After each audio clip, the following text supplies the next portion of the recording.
Hey les abonnés, j'espère que vous allez bien. Alors aujourd'hui on se retrouve avec une toute nouvelle vidéo. On va parler des vaccins chez les animaux. Donc j'espère que cette vidéo va vous plaire et en tout cas je vous laisse avec l'intro.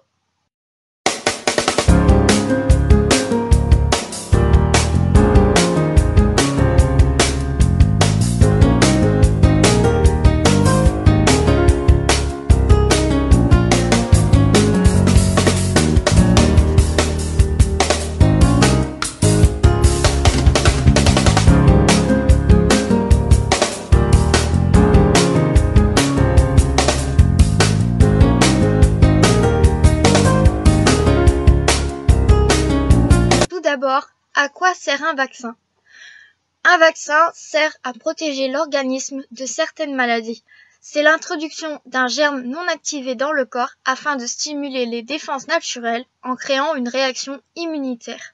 Par la suite, l'organisme garde en mémoire l'antigène et active donc une immunité plus rapidement en cas de contamination. Il peut aussi servir chez des êtres malades pour le guérir en stimulant son système immunitaire. Quels sont les animaux qui sont concernés? Les animaux sont tous concernés. Chiens, chats, furets, lapins, etc. Si l'animal voyage, il devra être vacciné. Quels sont les vaccins obligatoires? Quels sont les vaccins recommandés? Faire vacciner son animal n'est pas obligatoire tant qu'il reste sur le territoire français. Toutefois, si votre chien est de catégorie 1 ou 2, vous devez le faire vacciner contre la rage car il est réputé, parfois à tort, plus dangereux. Toutefois, pour la santé de votre animal et la vôtre, il est recommandé de vacciner contre les maladies suivantes. Donc chez les chiens, la maladie de Carré, l'hépatite de Rubart, la parvovirose, la leptospirose, la toux de chenille, la rage, la pyroplasmose. Et chez les chats, la rage, la leucose, le typhus des chats, la chlamydiose et le coryza. Contre quelle maladie l'animal doit être vacciné? Quels sont les symptômes, le prognostic, la cause et les traitements? C'est ce que l'on va voir dans la suite de cette vidéo. La rage. Ces symptômes sont principalement neurologiques, accompagnés de désordres comportementaux, parfois une agressivité impressionnante. Elle se transmet par morsure d'animal en animal et d'animal en homme. Le traitement. Il faut désinfecter la plaie de la morsure, une antibiothérapie et une hospitalisation chez l'humain. Le prognostic est très mauvais. Dans la quasi-totalité des cas, ça se finit avec la mort. La maladie de Carré. Dans la forme la moins grave, les symptômes sont passage fiévreux, baisse d'appétit et d'activité, puis guérison.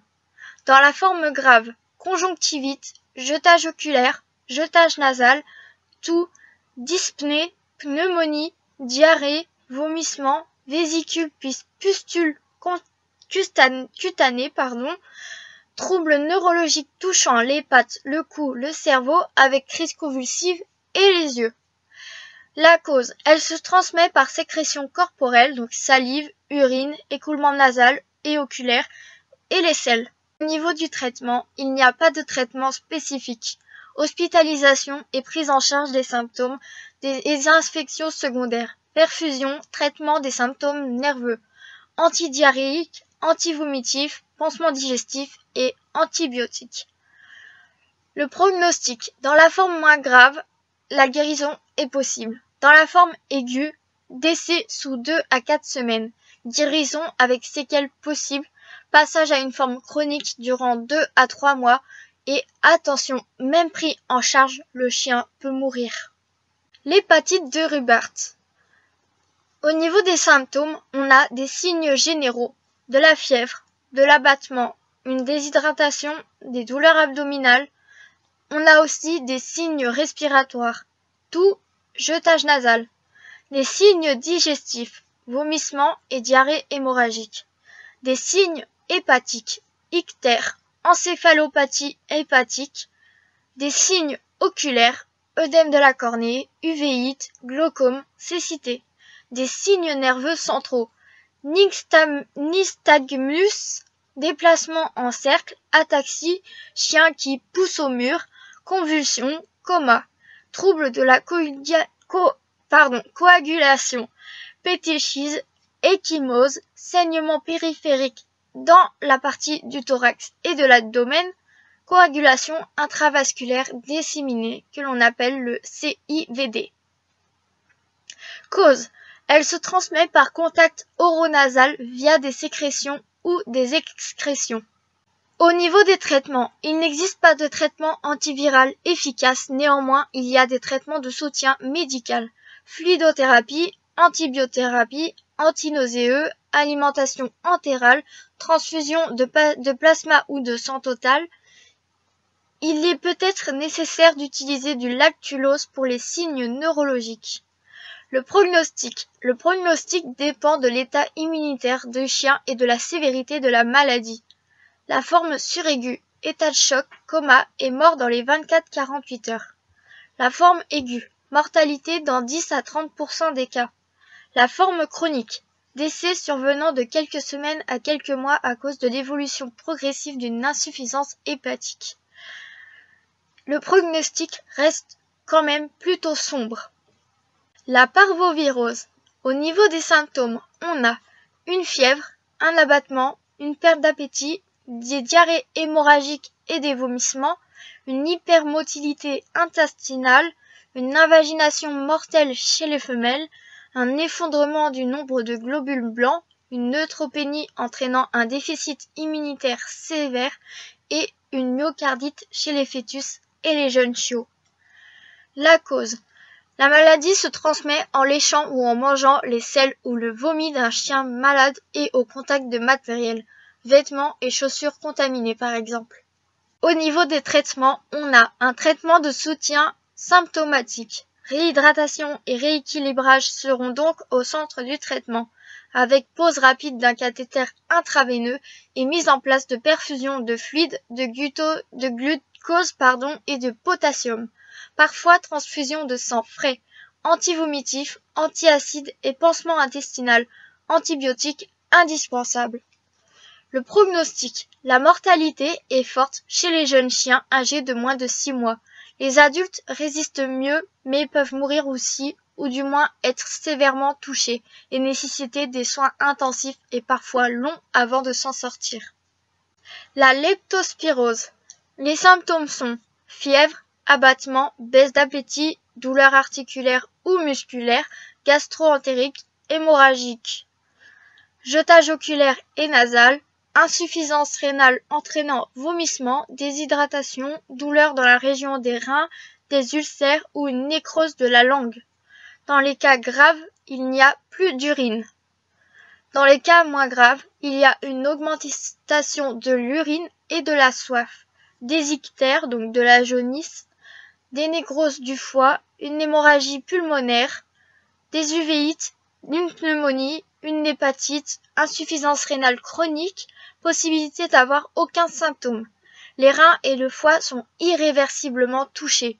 Chez l'humain, il y a jaunisse, trouble hémorragique, méningite, trouble pulmonaire, insuffisance rénale chronique ou septicémie. Dans les causes, c'est une maladie qui se transmet au contact de rongeurs en buvant ou en se baignant dans des eaux douces contaminées par des urines de rats, mais aussi dans des flaques d'eau ou de l'eau stagnante. L'homme se contamine lorsque l'une de ses muqueuses ou une plaie se trouve au contact des sécrétions d'un animal infecté. Une morsure peut entraîner aussi la contamination. Les traitements sont uniquement par antibiotiques ou par perfusion. Le prognostic. Dans la forme suraiguë, il y a décès en quelques heures. La guérison est possible, sauf le foie et les reins. Le prognostic peut s'assombrir d'un coup, parfois l'animal doit être euthanasié. L'animal peut aussi mourir peu de temps après l'hospitalisation. La toux du chenil. Au niveau des symptômes, on a une toux sèche, forte et quinteuse. L'animal semble vouloir cracher. Il y a de la fièvre, des conjonctivites, un écoulement du nez et des yeux et des bronchopneumonies. Les causes. La maladie se transmet par contact avec un chien malade et par les postillons. Au niveau des traitements, c'est un traitement long, au minimum une dizaine de jours, en combinant une combinaison d'antibiotiques, d'antitussifs et d'anti-inflammatoires. Le prognostic, prise en charge à temps, elle se soigne bien. Sans aucune aide médicale, l'animal peut décéder. La pyroplasmose. Au niveau des symptômes, le chien est abattu, refuse de se nourrir, peut vomir et présente une forte fièvre. Ses urines prennent une coloration anormale. Au niveau de la cause, il s'agit d'un parasite transmis par les tiques dans les globules rouges. Au niveau du traitement, le traitement est mis en place selon l'avancement de la maladie. Il y a des injections détruisant les parasites, des perfusions pour réhydrater l'animal et lutter contre les complications hépatiques et rénales, transfusions pour compenser le manque de globules rouges.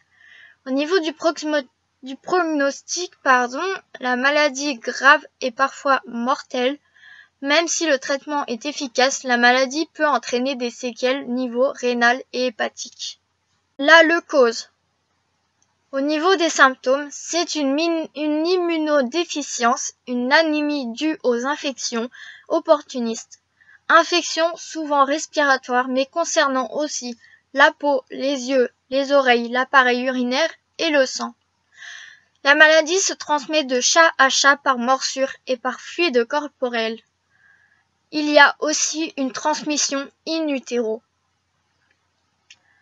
Pas de traitement antiviral du virus, les interférons sont un espoir mais sont coûteux. Traiter les infections opportunistes pour assurer un confort de vie minimal à l'animal est mieux. Le prognostic. La maladie est responsable de cancers, particulièrement de lymphome, leucémie et cancer du rein. Un chat porteur, même asymptomatique, est contagieux jusqu'à la fin de sa vie. Le typhus des chats. C'est une maladie qui s'attaque aux cellules de la moelle épinière et la paroi intestinale et provoque des signes digestifs. Apparition de fièvre après 2 à 4 jours, l'animal est prostré et perd l'appétit. L'abattement est très important. Les diarrhées et vomissements déshydratent fortement l'animal. Les chatons dans le ventre de la mère infectée souffrent de lésions nerveuses invisibles à la naissance, mais qui apparaissent à la marche. Pas d'équilibre, incapable de se déplacer, c'est l'ataxie cérébelleuse du chaton, hélas, incurable. C'est une maladie infectieuse virale causée par un parvovirus. Il y a contact, donc reniflé ou ingéré, avec les selles de chat infectées, transportées sous des chaussures, sur des objets, jusqu'à 1 an. Au niveau des traitements, on est sur un traitement aléatoire qui dépend de l'état de l'animal. Réhydratation par perfusion, antivomitif, antidiarrhéique et antibiotiques. Alimentation par sonde et hospitalisation fréquente. Traitement antiviral avec l'interféron oméga félin qui est intéressant. Le prognostic met rapidement en jeu la vie de l'animal. Mortalité de 90% des chats non vaccinés. Mort si aucun traitement n'est mis en place rapidement. La chlamydiose. Il y a des conjonctivites, des troubles de l'appareil respiratoire, donc toux sèche, forte et quinteuse, et des éternuements. La cause, c'est un contact entre un chat malade et un chat sain. Les chats atteints de coryza sont sensibles à cette maladie. Elle peut atteindre l'homme même si les risques sont faibles et concernant uniquement les immunodéprimés. Le perroquet peut le transmettre à l'homme et au chat plus souvent. Au niveau des traitements, on a des antibiotiques, des collyres, des anti-inflammatoires et c'est un traitement qui est plus ou moins long. Le prognostic. Certains chats récupèrent rapidement, surtout si le traitement est effectué très tôt. Le coryza. Au niveau des symptômes, on se rapproche d'un gros rhume. Fièvre, perte d'appétit, abattement, complications sévères, ulcération de la bouche, douleurs et difficultés à s'alimenter, bavement important, larmoiement, complications bactériennes fréquentes. Symptômes respiratoires. éternuement et écoulement, tout difficulté à respirer.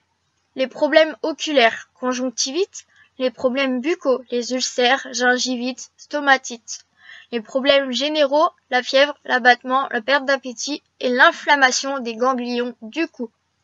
C'est une maladie virale associée à un syndrome respiratoire, donc entre parenthèses une grippe, qui peut être causée par 3 virus. L'herpès virus félin, FHV, le calcivirus, le FCV et un réovirus.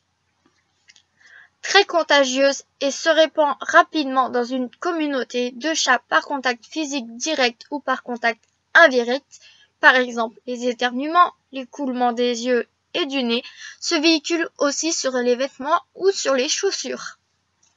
Au niveau des traitements, il n'y a pas de remède contre les virus, mais des antibiotiques, des anti-inflammatoires, des collyres ou pommades oculaires. Il y a aussi nébulisation d'antibiotiques par bronchodilatateur, nettoyage quotidien des yeux et du nez, traitement adapté à chaque cas et hospitalisation parfois indispensable avec pose de sonde nasogastrique.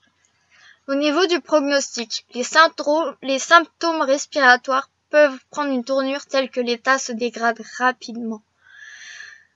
Le décès est possible chez les chatons les plus fragiles et sensibles à ce rhume. Sans traitement, les complications peuvent être mortelles. On peut guérir spontanément en 10 à 14 jours sans traitement, donc pour les individus très résistants. Pour les autres, complications sévères fréquentes et 50% de mortalité. Par qui faire vacciner son animal ? Le vaccin doit être fait par un vétérinaire qui par la suite apposera une étiquette sur le carnet de vaccination avec ses coordonnées et la date de l'injection. Les conséquences d'un vaccin. Dans de rares cas, la vaccination peut entraîner des effets secondaires. Douleur au point d'injection, fièvre, irritation cutanée.